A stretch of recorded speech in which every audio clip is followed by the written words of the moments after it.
मध्य प्रदेश के विधानसभा चुनाव में बहुजन समाज पार्टी की भूमिका भी अहम रहेगी। वैसे भी हर बार चुनाव में बसपा ने असर दिखाया। इस बार भाजपा और कांग्रेस के कई असंतुष्टों ने बसपा का दामन थामकर उसकी ताकत को बढ़ा दिया है। यानी 2018 के चुनावी आंकड़े बताते हैं कि बसपा ने कई सीटों में अच्छे वोट परसेंटेज से कड़ी टक्कर दी थी। ऐसे में इस बार भी बसपा की जो रणनीति है विरोधियों के खेल बिगाड़ने के लिए बन सकती है, विरोधियों का खेल बिगाड़ सकती है। एक रिपोर्ट आपको दिखाते हैं।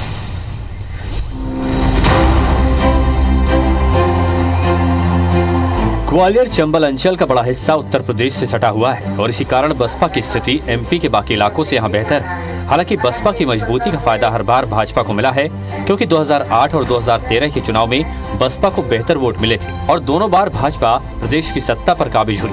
जबकि साल 2018 में बीएसपी को कम वोट मिले, तब कांग्रेस मजबूत रही। इसको लेकर बीजेपी का कहना है कि इस बार ऐसा नहीं होने वाला। आपने अगर गौर से चुनाव देखे होंगे पिछले 7-8 सालों के, तो जहां त्रिकोणीय मुकाबला होता है वहां भारतीय जनता पार्टी हमेशा विजय के रूप में निकल के आती है। इसका मुख्य कारण है कि जो हमारा वोट बैंक है वो बिल्कुल नहीं हिलता है।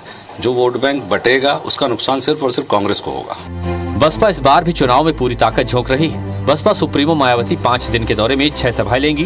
भिंड सीट पर मायावती की सभा कांग्रेस उम्मीदवार राकेश चौधरी के लिए नुकसानदेह हो सकती है। बीएसपी के लिए मजबूत मुरैना सीट पर भी मायावती की सभा कांग्रेस को नुकसान पहुंचा सकती है और बसपा के गुर्जर प्रत्याशी राकेश रुस्तम को फायदा मिल सकता है। यहाँ भाजपा, बसपा और कांग्रेस तीनों ने गुर्जर प्रत्याशी उतारे हैं। बसपा के कोर वोटर अगर राकेश रुस्तम के साथ आते हैं तो कांग्रेस तीसरे स्थान पर जा सकती है। दतिया सीट पर बसपा उम्मीदवार लोकेंद्र अहिरवार के लिए मायावती की सभा कांग्रेस के राजेंद्र भारती को नुकसान पहुंचा सकती है। कमोबेश सेवढ़ा सीट पर भी मायावती की सभा से बसपा के उम्मीदवार लाखन सिंह यादव कांग्रेस प्रत्याशी घनश्याम सिंह के लिए मुसीबत खड़ी करेंगे। इस सीट पर बसपा 2008 में भी जीत चुकी है। अशोकनगर में बसपा के बलबीर कुशवाहा 1998 में चुनाव जीत चुके हैं। मायावती की सभा से बीएसपी को फायदा मिल सकता है। बसपा ने मुंगावली सीट से भी यादव उम्मीदवार उतारा है, जो भाजपा और कांग्रेस के यादव उम्मीदवारों की परेशानी बढ़ा सकता है।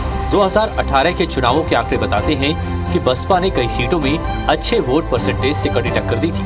ग्वालियर चंबल की 34 सीटों में बसपा ने भिंड में बाजी मारी थी, जबकि ग्वालियर ग्रामीण, जौरा और पोहरी में दूसरे नंबर पर पहुंची थी। साथ ही 26 विधानसभा सीटों पर तीसरे पायदान पर रही।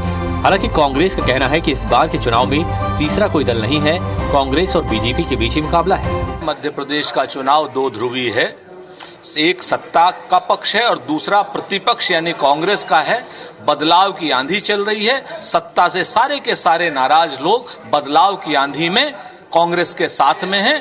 कोई तीसरा आदमी एक भी वोट नहीं पाएगा। मायावती की सभाओं के लिए जो सीट चुनी गई है, उसे साफ है कि वो अपनी पुरानी रणनीति पर काम कर रही है। ग्वालियर चंबल में 6 सभाओं का मतलब करीब 24 सीट पर बीएसपी कैडर और वोटरों को सक्रिय करना है। हालांकि वो कितना सफल हो पाती हैं, ये तो नतीजे ही बताएंगे।